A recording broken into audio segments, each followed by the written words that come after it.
तांबरे थांब गाडी बाजूला लाव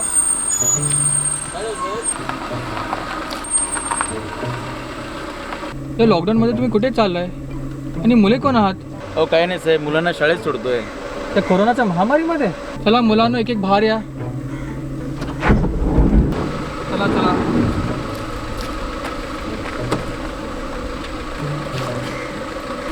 शाळेत तू पण शाळेत काय? किती देते? काय साहेब? किती देते mileage? Now, after tasting a huge success of Omni, which was India's first true utility vehicle in late 2001, Maruti Suzuki launched the bigger version called Maruti Suzuki Versa, which was a clone of a car called Suzuki Every sold in other foreign markets. However, Maruti Suzuki Versa didn't quite connect with the Indian masses due to its overpriced tag with bland styling. So as you might have already guessed, with this Eeco version, Maruti is doing what it is best at, which is to find a niche and fill it with a car model that has an impossible to ignore price tag. So a few years later, just like some celebrities, it underwent some surgeries, had a name change, and most importantly, had a drastic change in pricing. That's true. In simpler words, Eeco is Maruti Suzuki Versa, with a downsized version of a 1.3 litre G-series engine it came with. So this car has got a 1.2 litre, which makes around 73 bhp. And this car being under 4 meters in length, it qualifies as a small Indian car in the eyes of our Indian government. So let's just go for a drive.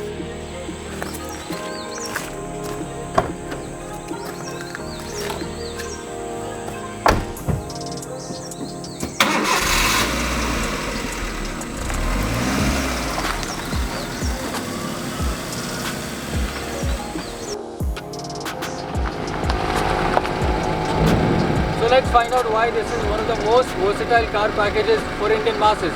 Let's just find out.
Now, let's begin with the exterior design.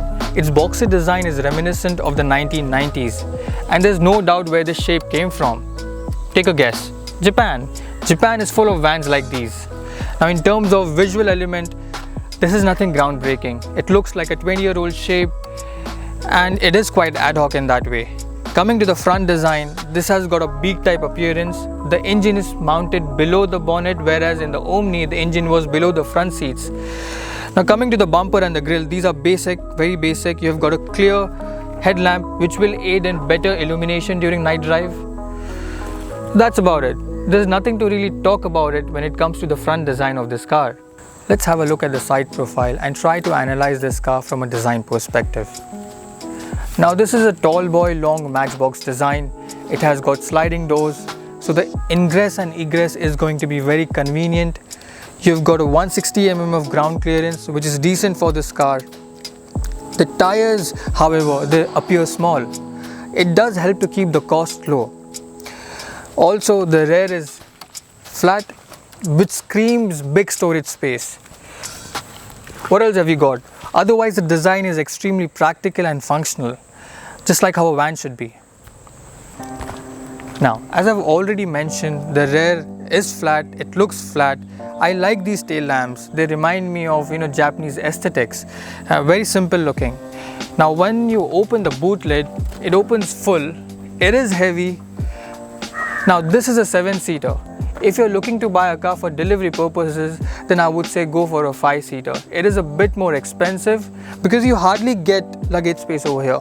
But this is a car that gives you big storage space, utility and good seating capacity. And that's what this car delivers.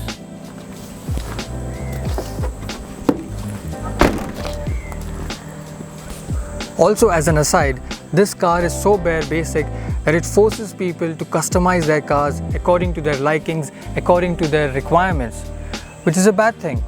It also could be a good thing though, because it forces you to adapt to your requirements.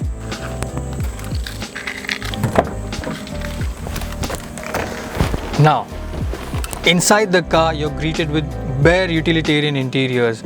This is so bare basic that it begs for aftermarket fitments. Now, the interior layout is extremely functional, but it is simple, dull and boring. A lot of interior components are straight away lifted from 15-year-old Maruti Alto. So for example, you've got this scoop above the glove box. This is reminiscent of the Maruti Alto. You've got AC vents from Alto, you've got these knobs from Alto, and all these cubby places are nice and effective, but they are from Alto. You've got a speedometer that does not have a tachometer. The steering wheel is from Alto. There is no power windows, so it is extremely basic. Cost cutting is clearly evident over here. What I do like is the seating position. Now the seat is not comfortable that way, but because of the seating position, it gives you a good view and you feel like you're in a commanding position. And I like the way this has been positioned along with the gear lever. It's right in your hands, so this is all good. But again, if I have to be really critical, then I would suggest them to change the whole interiors. I don't mind it being basic, but this design looks very old, by the way. I would say forgive the looks, think out of the box, and you'll realize this is a hugely practical car. The seats are well placed, so it gives you a supreme view of the road ahead. You have got large glass area, thin A-pillars, so the cabin feels airy, it feels big, and because it has got compact dimensions, you can maneuver this car in tight places everywhere. And this is why this car is so effective, because it can be used in different scenarios. It can be used for inter and intrastate traveling.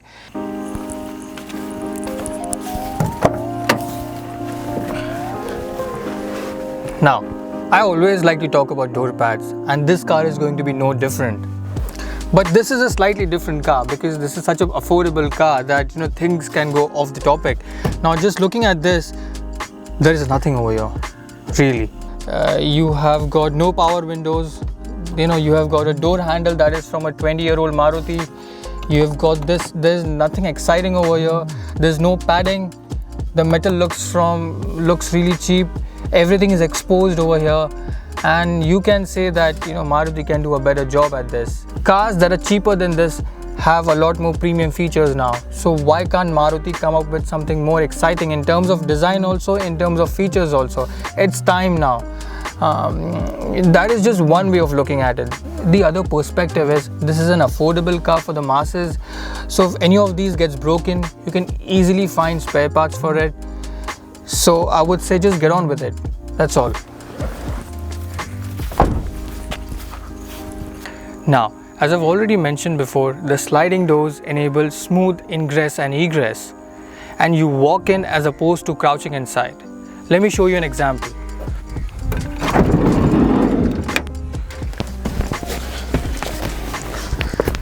There you go.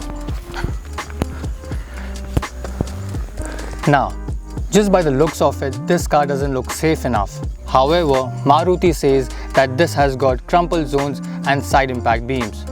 So this should be good enough, at least for now.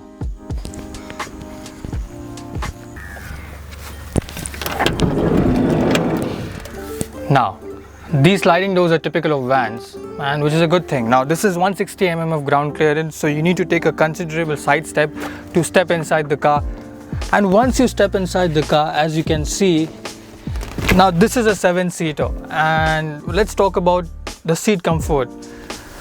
The reclining angle is decent, But however, this is a bit short, I would say, because just look at this. So this is more like a bench type seat. The under thigh support is decent again. You have got a lot of headroom. The leg space is decent again. This is not the most comfortable place, but what it allows you is it gives you an option of a 7-seater, which is great at this price point. I mean, who gives you that? A lot of airiness in the cabin because of the combination of colors used in the cabin. Again, there is no rear AC vent, so if you're looking at creature comforts, then you'll be disappointed because you don't have a lot of things. You don't have, just look at this, you don't have power windows, you don't have rear AC vents, you don't have, these are, single units. So basically, this is good for short drives, short journeys, but for longer journeys, this could be a problem in terms of backseat comfort. What else have you got? Let's just get into the backseat. Now again, one of the good things is you have got a lot of space over here. So one is there is a direct entry to the back seat, and the other one is you can keep luggage over here. So these are small little things, but they all work. But as you can see, the amount of headroom you've got, I can still kind of stand and do a lot of things in the car, which is great. This car is the most comfortable for the person who's sitting on this side. Just look at this. So this is great for the passenger sitting over here. Let me bring you a bit closer. For the price point, this is good enough. I think 3 people can easily sit over here, at least for short journeys. Otherwise, 2 people, yes, hell yeah. You have enough legroom to keep your feet at. What else have you got? Yeah, one of the things that is missing over here is there is lack of cubby holes, cubby spaces, storage spaces over here. And there is just none of it. There is lack of padding, no rear AC vents, and these are small things that do matter a lot. Now, one of the things I'm most impressed by with this car is the amount of space they have been able to accumulate in this compact design. As you can see, I'm really comfortable over here. There is a lot of space over here, especially at this seat. Okay, so 2 people, yes, easy. One of the suggestions I can give to Maruti Suzuki is to have 2 versions of this. One can be slightly, pragmatic, practical, ad hoc, extremely bare minimum. The other one can be a bit premium. Because I feel like even though we call this an extremely practical car in terms of value for money proposition, but this car does miss a lot of practical features like cubby holes, like rear AC vents, like there needs to be a lot more padding. All these premium features will invite more consumers, more customers. I can vouch for that. Otherwise, this car is great. Now, let's talk about the driving dynamics of this car. Let's start with the engine. This car has got a 1.2 litre engine that makes around 73 bhp. So basically, it's a 1200cc engine. Now the power delivery of this engine is decent, but you need to rev it up if there are a lot of occupants or passengers inside the car. So when you compare the engine of this car to the engine that was there in Maruti Suzuki Omni, then this is way better. This is reasonably refined. It has got good low and mid range, and it has got a good balance of drivability and mileage. In terms of NVH levels, this is not that bad. You really can hear any noise at lower RPMs also. And so until 2300 RPM, this is really great. Once you pass 2500 RPM, this is where the engine starts growling, and the engine does make a lot of noise. Just look at this. But surprisingly, it is fun to drive. I mean, I'm right now at 70 kilometers per hour and I am in total control. I have taken this car to 140 kilometers and I was a bit scared. So the ride quality, because this is a tall boy design, it wobbles a bit. And the tires are thin. The steering delivers plenty of information from the road. However, the short wheelbase and the fact that the occupants sit directly over the front and the rear axle mean that the ride is bumpy on anything less than smooth roads. Even the smallest of undulations are felt in the cabin. Ride quality is on the bouncy side. The Maruti Eeco absorbs most of the bumps easily. The suspension is tuned to carry loads. It would work even better when fully loaded. The car is easily maneuverable and responds to sudden direction changes in heavy traffic, in spite of the fact that it's devoid of power steering. But this car is best for city driving. Just look at this. It is so easy to maneuver. The way the dimensions are of this car, the way the seating position is, and the way the gearbox, the clutch, the steering wheel and the engine have been synchronized with each other. It's best when you drive it at the second gear and the third gear in bumper to bumper traffic, and that's what this car is made for. I would have loved having more power in this, because why not? Now in terms of the gearbox, this is a 5-speed manual gearbox. Firstly, I like the way this has been positioned. It is right in your hands. It is typical of Maruti, quick, short, precise. This has got that DSA feature, which is diagonal shift assist feature, so it does its job really well. Not as precise as the newer Marutis though, but that's fine. The clutch is light, but it is not that light, if that makes sense. You know, it is hard to press and depress. In terms of the steering feel, this is okay. This is non-powered steering wheel, and you can feel the difference in this. Once you're at the initial first and the second gear, you can feel the weight. It is really difficult to move it around, but once you pass that second and third gear, you know, past that 330 km/h, then the steering becomes really light to maneuver. And it's decent. It has got decent feedback. I would say better than the newer Marutis, because the newer Marutis are too electrically assisted for my liking. And so this is all good. There is some kind of fun and excitement you get while driving a van at 100 km/h. Just look at this. Wow, it is amazing. The brakes are not great. Just so easy to drive, so much fun. And that is typical of Maruti, by the way. And you do need light controls. When you talk about a van like this, you need light controls.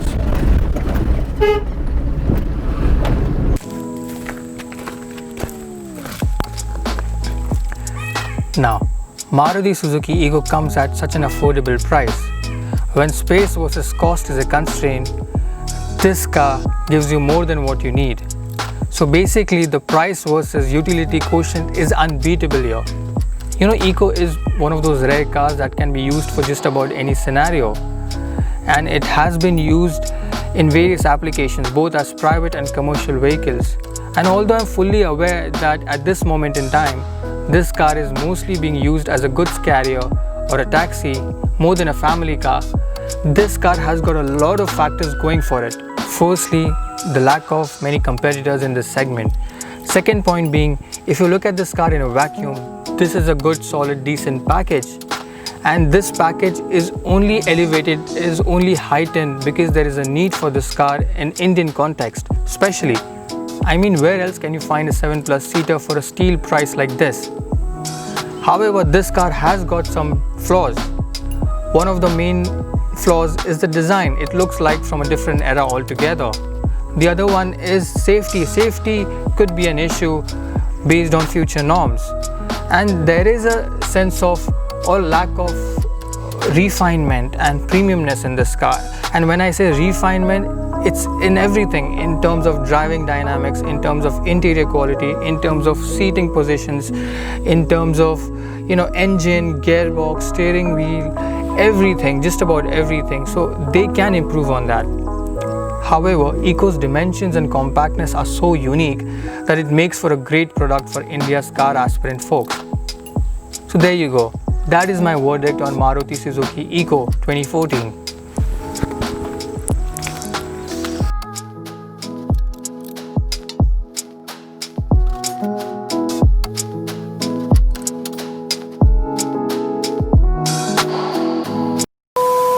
They're gonna fire me if I don't get enough subscribers. So subscribe to my channel. Now, subscribe now or I'll be forced to do a Bollywood dance number. You wanna know why? Don't even ask.